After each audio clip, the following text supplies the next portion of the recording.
The storm surrounding the NBA and WNBA did not arrive quietly. It rolled in like a tidal wave, sudden and unstoppable, dragging both leagues into a federal spotlight neither was prepared to face. What began as scattered whispers has now erupted into a full-scale FBI investigation that has stretched far beyond the borders of any single team, any single league, and any single scandal. The subpoenas are real, the demands are explicit, and the consequences could reshape professional basketball in America for years to come.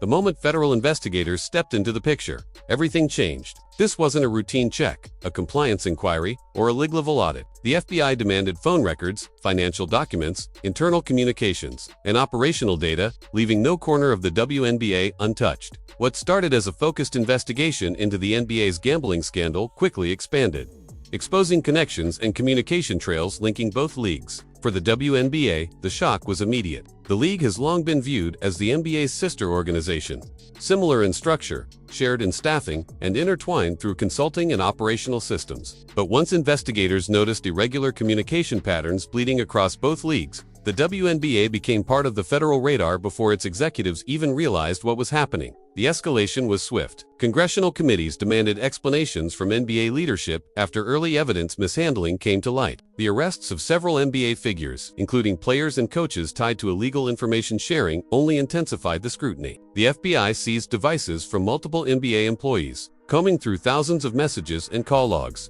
And buried inside those digital trails were links, names tied to WNBA operations, financial consultants working with both leagues, and unexpected patterns that could only be explained by a deeper, systemic issue. Those links were enough for investigators to widen their scope. Suddenly, the WNBA wasn't an innocent bystander. It was part of the storm. When the subpoenas arrived, they hit with the force of a direct blow. These weren't general requests for cooperation. The FBI outlined specific individuals, specific time periods, and precise categories of communication. They wanted internal financial statements, vendor contracts, consulting reports, budget approvals, and even documentation of performance bonuses. And the precision of the subpoenas made one thing clear. Someone had already talked. Someone had already pointed federal agents in the direction of specific people, specific emails, and specific transactions. Inside league offices, panic spread quickly. Executives met behind closed doors, legal teams worked overtime, and staff members quietly reviewed their own communication histories,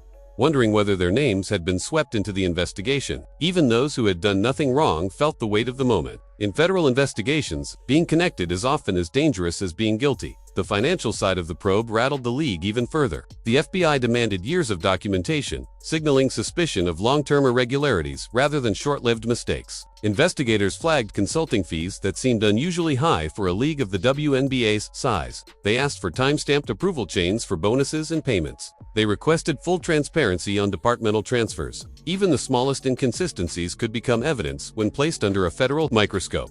And while executives scrambled to interpret the scope of the financial demands, another layer of the investigation unfolded: the targeting of teams and individuals with operational access. Federal agents began isolating names tied to sensitive information, those who coordinated referees, handled scheduling, processed injury reports, or managed game operations. These roles have always been at the intersection of inside access and outside influence, making them the precise positions federal investigators analyze in cases involving integrity or gambling. Rumors quickly spread that some staff members had already been interviewed. Employees exchanged hushed conversations in team hallways, not knowing whether the next knock would come from a league supervisor or a federal agent. Even coaches and trainers found themselves treading carefully, realizing that even routine emails or forwarded memos might now become evidence if they lined up with suspicious NBA communication patterns. Then came the moment the league feared most. The media found out. The leak spread across the sports world instantly. Headlines speculated that the WNBA was the missing puzzle piece in the gambling scandal that had already consumed the NBA.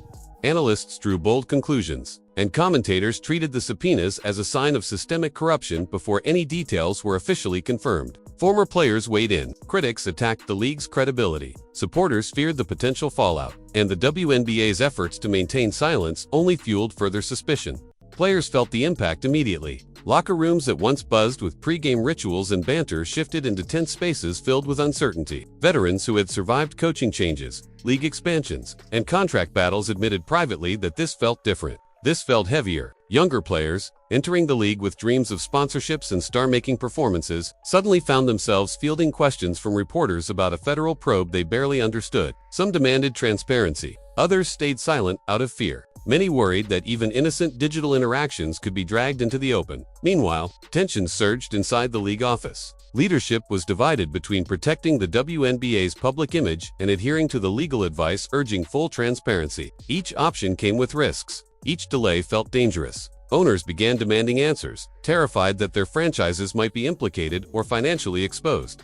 Every department felt the pressure, and while executives struggled to maintain control, the FBI made it clear that the investigation was far from finished. The probe advanced into the next stage. Now investigators were cross-referencing every communication log with every financial trail. They were mapping out relationships, building timelines, analyzing referee assignments, and reviewing operational data line by line. Hidden connections, if they existed, would be revealed. Misconduct, if it happened, would surface. No message, no transaction, no signature was safe from federal scrutiny.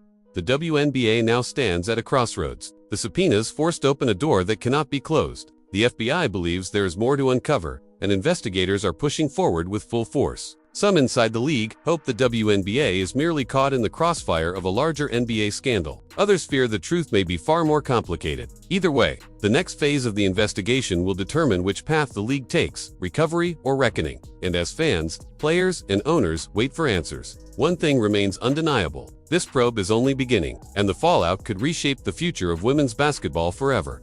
Before you go, what do you think the FBI will uncover when the next wave of findings drops? Do you believe the WNBA is simply collateral damage in a larger scandal, or is something deeper at play behind the scenes? Share your thoughts below, and if you want to stay updated as this investigation unfolds, make sure to like the video, subscribe to the channel, and turn on notifications so you never miss the latest breakdown. Your voice matters, and the conversation is just getting started.